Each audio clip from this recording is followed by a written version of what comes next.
আসসালামু আলাইকুম। অবিরাম বাংলা সংবাদে সবাইকে স্বাগত জানাচ্ছি তানজানা পৃথা। শুরুতে ইউপে সংবাদ শিরোনাম। পদ্মা সেতুতে যুক্ত হচ্ছে আরও একটি স্প্যান। সেতুর জাজিরা অংশে দৃশ্যমান হবে 1200 মিটার।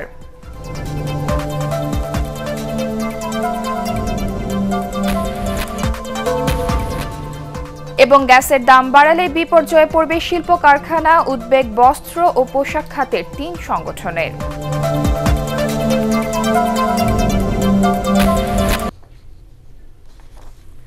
শুনছিলেন ইউপে সংবাদ শিরোনাম।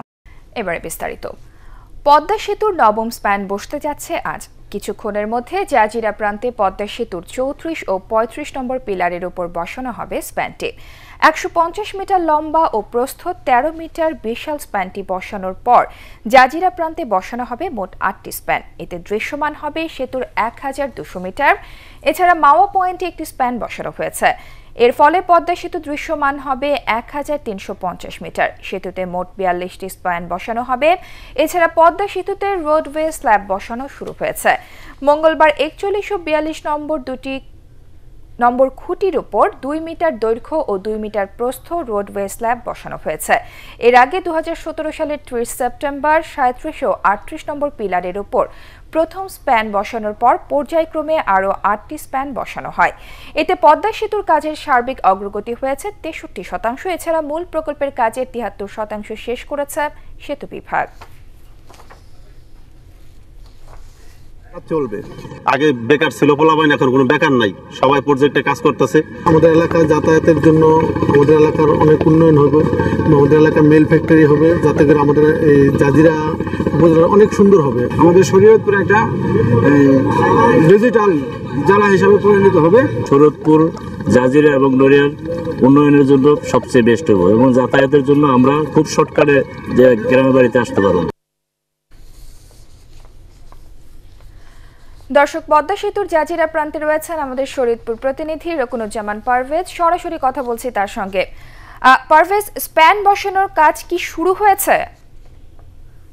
হ্যাঁ, আসলে কাজ সকাল 8:30টার দিকে থেকে কাজ শুরু হয়েছে। আমি কথা বলেছিলাম সহকারী প্রকৌশলী হুমায়ুন কবিরের সাথে। তিনি আমাকে যেমনটা জানিয়েছে, আজকে সকাল থেকে এই শরীয়তপুরের স্প্যানটি কাজ শুরু করেছে, কিন্তু কাজ এটা যদিও শুরু করছে 8:30টায়, কিন্তু তিনি আমাকে যেমনটা জানিয়েছে 3 থেকে 2.5 ঘন্টা সময় লাগে এটাকে সম্পূর্ণ ভাবে উঠাতে, যার ফলে আসলে সেই লেটটাই হচ্ছে। এমনি এভাবে কোনো তাদের টাইম কিল হচ্ছে না এবং তারা কাজ শুরু করেছে ইতিমধ্যেই।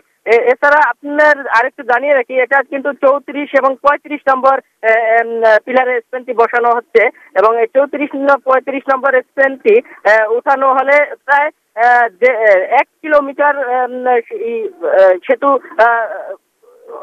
প্রায় 1 কিলোমিটার সেতুর কাজ হয়ে যাবে। এবং যেটা পাশাপাশি আপনার যেটা হচ্ছে সেটা হলো আপনার রোড ওয়েল স্ল্যাবের কাজ ইতিমধ্যে শুরু হয়েছে। সেখানে 2931টি আপনার ওয়েব সেল স্ল্যাব বসানো হবে এবং আশা করা যায় 2-1 ঘন্টার মধ্যে এই নবম স্প্যানটি উঠানো সম্ভব হয়। পারভেজ, আপনাকে ধন্যবাদ। প্রশাসনের আশ্বাসে 28 মার্চ পর্যন্ত সড়ক অবরোধ কর্মসূচি স্থগিত করেছে আন্দোলনরত শিক্ষার্থীরা। 1 মাসের মধ্যে ঘাতক বাস চালকের সর্বোচ্চ শাস্তি নিশ্চিত করা এবং জাবালে নূর ও সুপ্রভাত পরিবহনের রুট পারমিট বাতিল সহ নিরাপদ সড়কের দাবি বাস্তবায়নের আশ্বাস দিয়েছেন ঢাকা উত্তর সিটির মেয়র আতিকুল ইসলাম। উত্তর সিটি কর্পোরেশন কার্যালয়ে মেয়রের সাথে বৈঠকের পর আন্দোলন স্থগিতের ঘোষণা দেয় শিক্ষার্থীরা। বিস্তারিত জানাচ্ছেন শরফুল আলম। দ্বিতীয় দিনের মতো শিক্ষার্থী নিহতের ঘটনায় যমুনা ফিউচার পার্কের সামনে আবারও সড়ক অবরোধ করে আন্দোলনকারী শিক্ষার্থীরা। তারা নগরীর ব্যস্ততম এই সড়ক বন্ধ করে দাবি আদায়ে স্লোগান দিতে থাকে। মুহূর্তের মধ্যে পুরো এলাকার যানবাহন চলাচল বন্ধ হয়ে যায়। ভোগান্তির শিকার হন সাধারণ মানুষ। ডেলি কেন একটার পর একটা দুর্ঘটনা ঘটতেছে? অবশ্যই এই আইনগুলোর বাস্তবায়ন হচ্ছে না।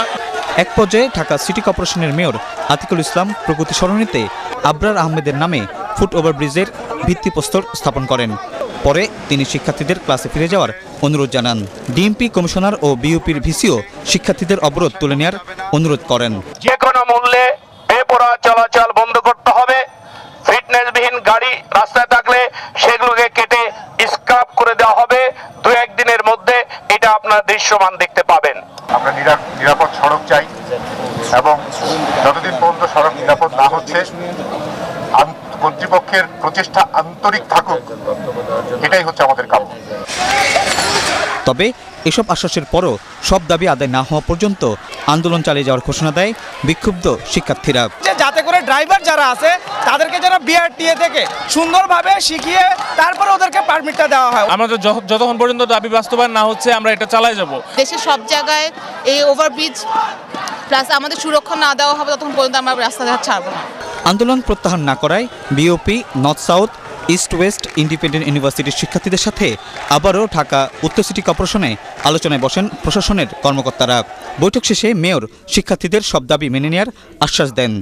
এসব আশ্বাসের পর বিকালের দিকে সকল কর্মসূচি স্থগিতের ঘোষণা দেন আন্দোলনকারীরা। 28 তারিখ বৃহস্পতিবার 11টায় মেয়র মহোদয়ের সঙ্গে এখানে আমাদের আবার একটা মিটিং আছে। সেই মিটিংয়ের আগ পর্যন্ত সব ধরনের অবরোধ, বিক্ষোভ স্থগিত। বিআরটি যারা আছেন এবং বাস মালিক সমিতি যারা আছেন তাদেরকে অনুরোধ করছি আমরা যেন কোনো ধরনের সুপ্রভাত এবং জাবারি নূরের বাস যেন আমরা রাস্তায় না দেখি। আমরা জাস্টিস দিতে চাই সবাইকে, উই ওয়ান্ট জাস্টিস। আমি বিনয়ের সাথে অনুরোধ করব তোমরা সবাই ফিরে যাও। তবে সন্ধ্যা পর্যন্ত তারা সড়ক অবরোধ করে রাখেন। শারফুল আলম, এটিএন বাংলা, ঢাকা। সরকারের ব্যর্থতার কারণে সড়কে বিশৃঙ্খলা ও নৈরাজ্য বন্ধ হচ্ছে না বলে অভিযোগ করেছে বিএনপি। রাজধানীতে আলাদা অনুষ্ঠানে দলের নীতি নির্ধারকরা অভিযোগ করেন। বিএনপি মহাসচিব মির্জা ফখরুল ইসলাম আলমগীর বলেন, শিক্ষার্থীদের পূর্ববর্তী আন্দোলনের সময় সরকারের দেয়া প্রতিশ্রুতি পূরণ না হওয়ায় সড়কে মৃত্যুর মিছিল থামছে না।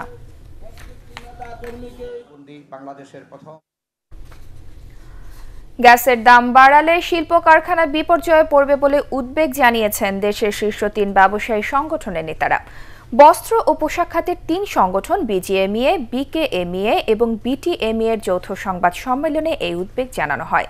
ব্যবসায়ী নেতারা বলেন, নিরবিচ্ছিন্ন গ্যাস নিশ্চিত না করে উল্টো এর দাম বাড়ানো সরকারের জন্যই আত্মঘাতী সিদ্ধান্ত হবে। বিস্তারিত ইকরামুল হক সাইমের রিপোর্টে। এনার্জি রেগুলেটরি কমিশনের গণশুনানিতে সব ধরনের গ্যাসের দাম গড়ে দ্বিগুণেরও বেশি বাড়ানোর প্রস্তাব দিয়েছে বিতরণ কোম্পানিগুলো। প্রস্তাবনা অনুযায়ী শিল্প খাতে গ্যাসের মূল্য বাড়বে 132 ভাগ। ব্যবসায়ী নেতারা বলছেন এতে করে পোশাক শিল্পে অন্তত 5 ভাগ উৎপাদন খরচ বেড়ে যাবে।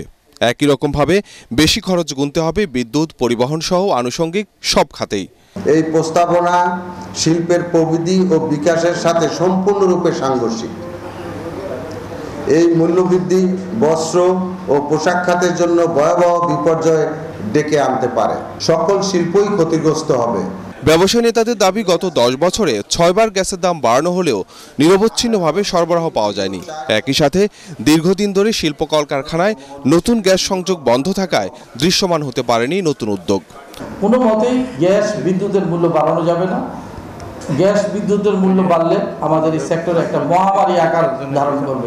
ব্যবসায়ী নেতারা এও বলছেন, সঠিকভাবে গ্যাস সরবরাহ নিশ্চিত করে নির্দিষ্ট সময় পর যৌক্তিকভাবে দাম বাড়ালে আপত্তি থাকবে না তাদের।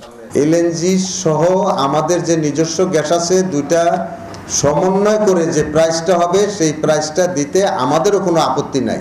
কিন্তু তার আগে এনশিওর করতে হবে যে আমাকে নিরবচ্ছিন্ন গ্যাস দেওয়া হচ্ছে, নিরবচ্ছিন্ন বিদ্যুৎ দেওয়া হচ্ছে, এবং আমি যে বিগত দিনে আমরা যে ইন্ডাস্ট্রিগুলো লস করেছি সেটা মেকআপ করার জন্য সুযোগ দিতে হবে।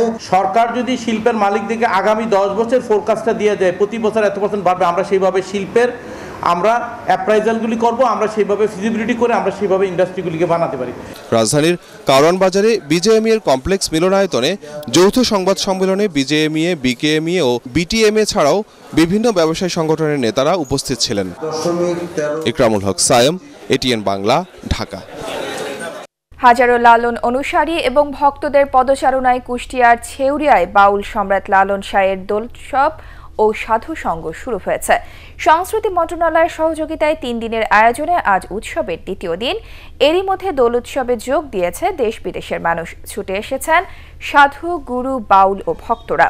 লালনের অনুসারীরা জানান, দোল পূর্ণিমায় বাউলদের মহোৎসবে লালন সাহেব সবাইকে একত্রিত করে বলতেন, তোমরা সত্য পথে চলো, নিজের আত্মশুদ্ধি করো। দুপুরে পূর্ণ সেবার মধ্য দিয়ে শেষ হবে এ উৎসবের বাউলদের সাধু সঙ্গ। আর মূল মঞ্চে আলোচনা অনুষ্ঠান ও লালন গীতি চলবে 22 মার্চ পর্যন্ত। সেই সাথে থাকবে গ্রামীণ মেলা। দোল উৎসবটা সাহায্য করে গেছে যেভাবে, আমরাও তার অনুসরণ করে এইভাবে, এটা একটা মর্মভেদ আছে। বিভিন্ন উপকমিটি তারা এই অনুষ্ঠানকে সার্থক করার জন্য যার যার কমিটির দায়িত্ব তারা সঠিকভাবে পালন করে চলছে। আমরা আশা করি আগামী 20 মার্চ, 21 মার্চ এবং 22 মার্চ অনুষ্ঠেয় এই লালন সোনা উৎসব মুখর পরিবেশে অনুষ্ঠিত হবে। পানি সম্পদ মন্ত্রণালয়ের কাজে এখন থেকে আর কোনো অনিয়ম হবে না বলে জানিয়েছেন প্রতিমন্ত্রী জাহিদ ফারুক। গাইবান্ধার ফুলছড়ি উপজেলার গণকবর এলাকায় গতকাল নদী ভাঙন পরিদর্শনকালে তিনি একথা বলেন। প্রতিমন্ত্রী আরও বলেন, মিডিয়ার খবরগুলোকে তিনি প্রাধান্য দেন এবং কোথাও কোনো অনিয়ম পেলেই সমাধানের চেষ্টা করেন। গাইবান্ধা সদরের বাগুড়িয়া থেকে বালাশীঘাট হয়ে ফুলছড়ি পর্যন্ত 328 কোটি টাকার নদীর তীর সংরক্ষণ কাজেরও খোঁজ খবর নেন প্রতিমন্ত্রী। ডেপুটি স্পিকার অ্যাডভোকেট ফজলে রাব্বি মিয়া, অতিরিক্ত পানি সম্পদ সচিব মাহমুদুল হাসান এই সময় অন্যান্যের মধ্যে উপস্থিত ছিলেন। যেটা হয়েছে আমরা চেক করে দেখব। আর এখানকার তোর জন্য তো আমরা ব্লক এখন বানানো শুরুই হয়নি। আমরা এই কন্ট্রাক্টরের কাজ দেবো কি দেবো না সেটা আমরা সিদ্ধান্ত নেব, নিয়ে তারপরে আমরা কাজ আগাবো। আপনার যখনই যেটা হবে আপনি আমাদের খবর দেবেন, আমরা সেটার উপরে ব্যবস্থা নেব। সাইফ পাওয়ার ব্যাটারি সাফ নারী ফুটবল চ্যাম্পিয়নশিপের খবর। রক্ষণ ভাগের ভুলে সাফ নারী চ্যাম্পিয়নশিপে ভারতের কাছে 4-0 গোলের বড় ব্যবধানে হেরে সেমিফাইনাল থেকে বিদায় নিতে হলো বাংলাদেশকে। শহীদ রঙ্গশালা স্টেডিয়ামে ম্যাচের 37 মিনিটেই 3 গোলে পিছিয়ে পড়ে টুর্নামেন্টের বর্তমান রানার্স আপরা 22 মার্চ শিরোপা লড়াইয়ে ভারত মুখোমুখি হবে স্বাগতিক নেপালের। নেপালের বিরাটনগর থেকে রিপোর্ট করছেন এস এম আশরাফ। বয়স ভিত্তিক আর সিনিয়র দলের খেলার মানে কতটা ব্যবধান তার চোখে আঙুল দিয়ে বুঝিয়ে দিল বাংলাদেশ। গোলাম রব্বানির ছোটনের দল বোকা বনে গেল মূলত ভারতের কৌশলের কাছেই। করতে হলো এক হালি গোল হজম। পরের ঘরে আক্রমণ করতে গিয়ে নিজের রক্ষণই যে অগোছালো, মাঠে তা বেমালুম ভুলে গেলেন শিউলি আজিম, আখি খাতুনরা। ইন্দুমতি দলের তৃতীয় আর নিজের দ্বিতীয় গোলটি করেন বাংলাদেশের রক্ষণকে ফাঁকি দিয়েই। অথচ শুরুর 15 মিনিটে আক্রমণ দেখে মনে হচ্ছিল ইতিহাস হয়তো নতুন করে লিখতে চলেছে লাল সবুজের দল। তবে ধারার বিপরীতে 18 মিনিটে গোলরক্ষক রূপনা চাকমার ভুলে এগিয়ে যায় ভারত। এরপর আক্রমণে গিয়েছে বাংলাদেশ, অথচ পাল্টা আক্রমণে গোল দিয়েছে ভারত। লম্বা বলে সাবিনাদের দুর্বলতা কাজে লাগাতেই যেন মাঠে নেমেছিল বর্তমান চ্যাম্পিয়নরা। 22 মিনিটে ইন্দুমতির গোল সেই ডিফেন্স চেরা লং পাসেই। বাংলাদেশ সান্ত্বনা খুঁজে পেতে পারে দ্বিতীয়ার্ধে তাদের জালে 1 গোলের বেশি পাঠাতে পারেনি ভারত। যে দেশে ঘরোয়া লিগ হয় না 6 মৌসুম ধরে, যে দেশে জাতীয় দল 12 মাসে ম্যাচ পায় না একটিও, সে দেশের ফুটবলারদের হাতে শিরোপা দেখাটা বাস্তবতা বর্জিত নয় কি? কিন্তু বাংলাদেশের ফুটবল ফেডারেশনের কর্তাদের এসব নিয়ে ভাবার সময় হয় কি আদৌ? S M Ashraf, ATN Bangla, Biratnagar, Nepal. Partex খেলার খবর।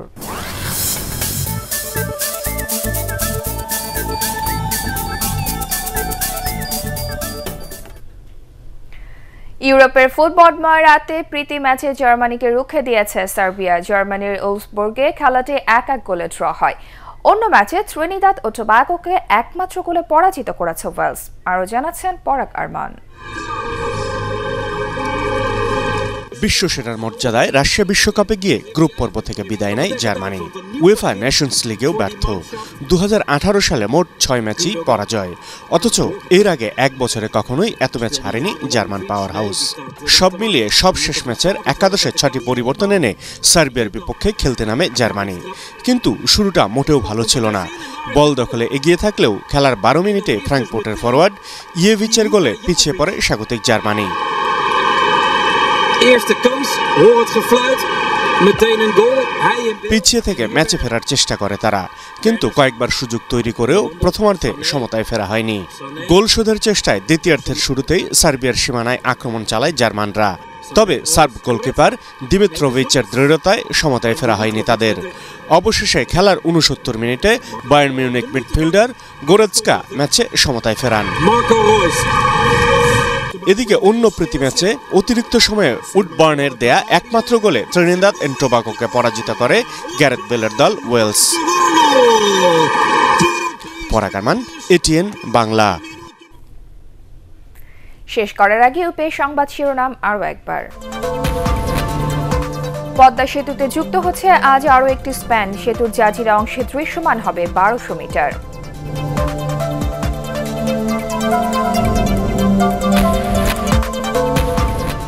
এবং গ্যাসের দাম বাড়ালে বিপর্যয়ে পড়বে শিল্প কারখানা, উদ্বেগ বস্ত্র ও পোশাক খাতের ৩ সংগঠনের।